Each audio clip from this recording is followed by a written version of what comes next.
Lorsqu'on étudie un système en boucle fermée, on s'intéresse en premier lieu à la stabilité de la boucle. On peut se poser la question, en allant plus loin, se questionner sur la robustesse de cette stabilité. Est-ce que on est proche de l'instabilité ou alors est-ce qu'il y a une certaine marge de sécurité, donc ce qu'on appelle les marges de stabilité. Et nous allons voir dans cette vidéo une marge particulière qui est la marge de phase. Donc pour cela, nous allons considérer une structure très classique d'asservissement où on a la sortie Y qui est rebouclée en entrée et comparée à une consigne R, et on a la fonction de transfert en boucle ouverte, L de S, qui peut représenter à la fois le système à commander et le contrôleur, le correcteur à synthétiser. Donc, lorsqu'on veut analyser la stabilité de cette boucle, une méthode possible est le critère de Nyquist. Donc, pour rappel, le critère de Nyquist consiste à tracer le lieu dans le plan complexe de la fonction de transfert en boucle ouverte, donc L de S, et de regarder le comportement de ce lieu par rapport au point critique -1. Et en fonction de ce comportement, on peut déduire la stabilité du système en boucle fermée, donc à partir du lieu de la boucle ouverte.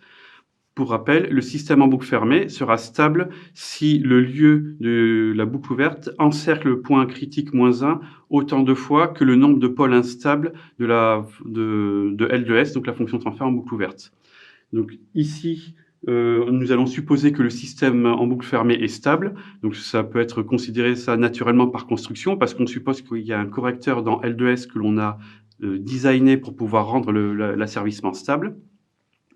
Et puis aussi parce que ça n'aurait pas de sens de calculer, d'évaluer une marge de stabilité si le système n'est pas déjà stable nominalement.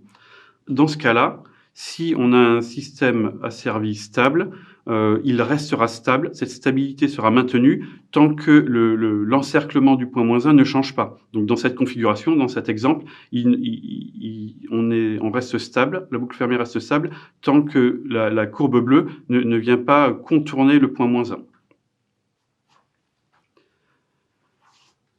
Donc intuitivement, on peut comprendre que plus on est éloigné de ce point -1, plus on a une marge de sécurité. Donc c'est notre marge de stabilité. Nous allons voir ici la marge de phase, et la marge de phase se définit comme le déphasage qu'il faut apporter au système, à la boucle ouverte, avant d'atteindre l'instabilité du système en boucle fermée. Je rappelle que le déphasage, donc pour tous les oméga le long de cette courbe, pour un oméga donné, le déphasage est donné par l'argument de ce point, donc c'est un nombre complexe. Donc si je sélectionne ici un oméga 1 donné, une certaine pulsation, je trace donc cette droite, et l'argument de ce point est donné par cet angle. Voilà, et ça c'est le déphasage de ma fonction de transfert L de S à la pulsation oméga 1. Donc, si on applique un déphasage pur à notre fonction de transfert en boucle ouverte, qu'est-ce que ça va changer? Ça va entraîner une augmentation du déphasage, mais sans changer le gain. Donc cela va créer une rotation de la courbe bleue de centre l'origine. Donc on peut simuler ce comportement en considérant la fonction de transfert exponentielle j phi, alors exponentielle moins j phi plutôt, pour avoir un déphasage. Donc, si je considère son gain, donc je vais prendre le module de cette fonction de transfert, c'est une exponentielle complexe, donc son gain est égal à 1. Si je regarde l'argument de ce nombre complexe, puisque, encore une fois, c'est une simple exponentielle complexe, c'est directement donné par moins phi. Donc, si j'applique cela à ma fonction de transfert en boucle ouverte, L de S, puisque c'est la fonction de transfert que je trace ici, c'est le lieu que je trace. Donc on va avoir L de S fois exponentielle moins J phi. Donc le gain, alors il faut remplacer S par J oméga, ça va donner le gain de L de S fois 1, et l'argument de cette nouvelle boucle ouverte, donc L de S, encore une fois en remplaçant S par J oméga, ça va être l'argument de L de S, c'est-à-dire l'argument de chaque point de cette courbe bleue qu'on a déjà tracé, mais décalé de phi.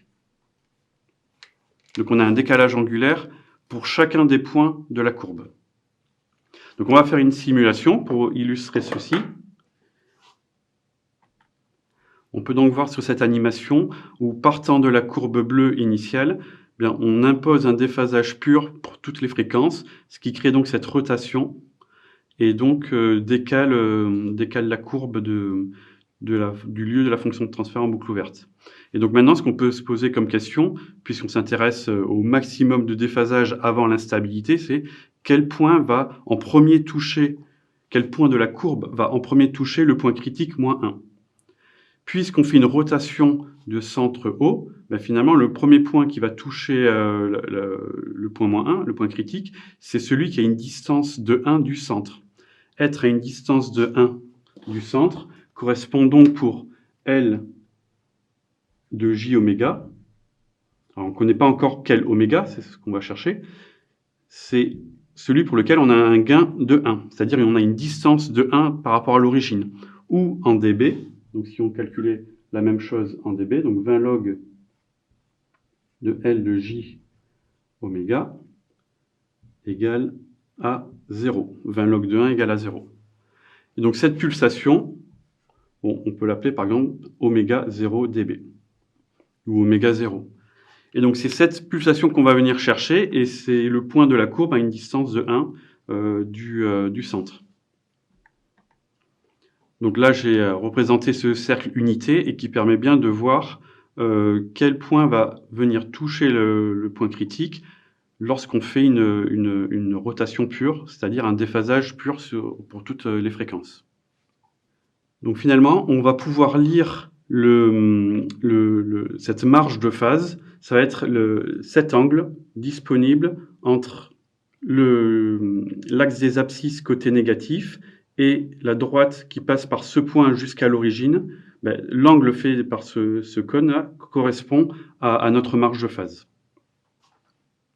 Si je récapitule, pour pouvoir évaluer la marge de phase de cet asservissement, donc on trace le lieu de L de J oméga, la boucle ouverte, en bleu.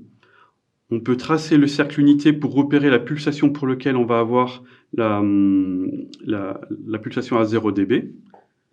On cherche donc notre pulsation à oméga 0 dB. Et ensuite, l'angle entre l'axe des abscisses négatifs et la courbe, en ce point, correspond à notre marge de phase. Voilà. Ça, c'est donc une évaluation graphique. Ensuite, il existe une formule, mais qui vient directement de ce calcul des angles. Si je définis ici un point A, le point de la courbe, ça va être B. Donc là, on a l'origine O. Et ici, un point C. Bon, mais je peux dire que les angles AOB plus BOC est égal à pi. AOB, ben c'est donc notre marge de phase. Et BOC, ça correspond donc à cet angle-là.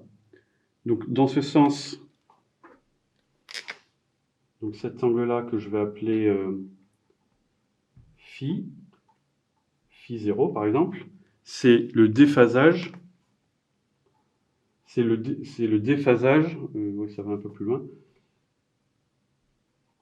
C'est le déphasage pour cette pulsation. Donc ce qui correspond, donc, puisque le déphasage il est dans ce sens, dans le sens des aiguilles d'une montre, et que BOC c'est l'angle qui est depuis B et qui va vers C, donc on va avoir moins phi 0 qui est égal à pi. Et phi 0, ce n'est rien d'autre que l'argument de L de J oméga, la courbe bleue, en 0 dB.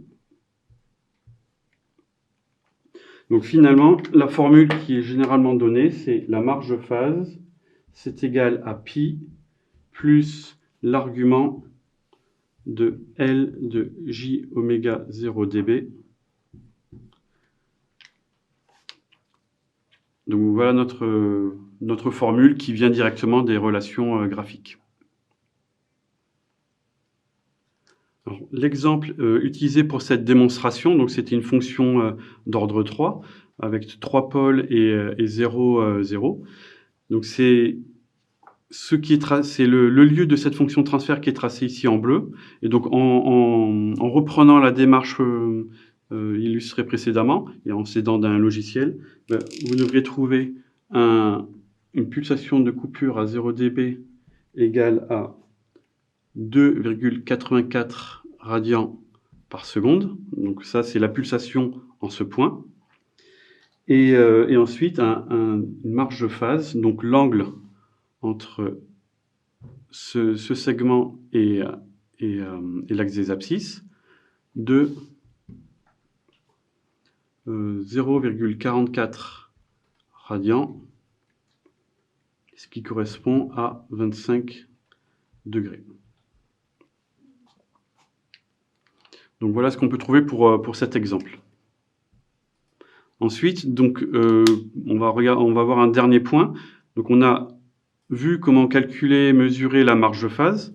Et en fait, cette fonction exponentielle, cette exponentielle complexe, elle est très similaire, elle ressemble à la fonction retard lorsque on est dans le domaine de Laplace. Donc, si vous vous souvenez, lorsqu'on a une fonction f de t, un signal f de t, donc de fonction dans le domaine de Laplace f de s, bien, si je regarde la fonction retardée f de t moins tau, un retard tau constant, cela correspond dans le domaine de Laplace à f de s multiplié par exponentielle moins tau s. Cette fonction de transfert est un déphaseur qui va par contre dépendre de la fréquence, puisque s sera remplacé par j oméga lorsqu'on regarde la réponse fréquentielle. Donc, on va considérer ici une boucle ouverte légèrement différente où on a inséré un retard ici. Donc, ça peut être un retard de commande, ce qui peut être assez classique lorsqu'il y a, par exemple, un retard dans un délai de communication pour envoyer la commande vers le système. Donc là, on a un retard tau et on aimerait connaître quel est le retard maximum autorisé avant que l'asservissement devienne instable. Donc là, nous avons vu précédemment ici qu'on avait une marge de phase de 0,44 radians, ce qui veut dire que notre système en boucle fermée est stable jusqu'à un déphasage de la boucle ouverte de ceci, moins j m phi. M phi, donc ça c'est 0,44 en radians. Bon, mais là, nous, dans ce cas-là, on va avoir non pas moins j m phi, mais on va avoir exponentielle de moins j oméga tau. Parce qu'on remplace s par j oméga. Et évidemment, le oméga particulier qui va nous intéresser, c'est celui qui est à la pulsation de coupure à 0 dB. Donc là, on a oméga 0 dB. Donc, quel est le retard maximum autorisé? Si je regarde, c'est l'argument ici et ici. On a la marge de phase égale à oméga 0 dB fois tau. On connaît oméga 0 dB, on l'a calculé avant. Donc, finalement, le retard maximum, donc le tau, je vais écrire tau max, c'est égal à la marge de phase sur oméga 0 dB. Et donc, dans notre application numérique, cela va donner un retard de 0,15 secondes. Bien sûr, il faut prendre la marge de phase en radians. Et donc, j'ai fait des simulations pour représenter ces différentes valeurs possibles. Alors là, il y a une petite erreur, c'est pas h, le retard, c'est tau. Donc, on remplace ce h par tau. Et on voit que pour des retards inférieurs à 0,15, donc pour aucun retard, c'est la courbe bleue.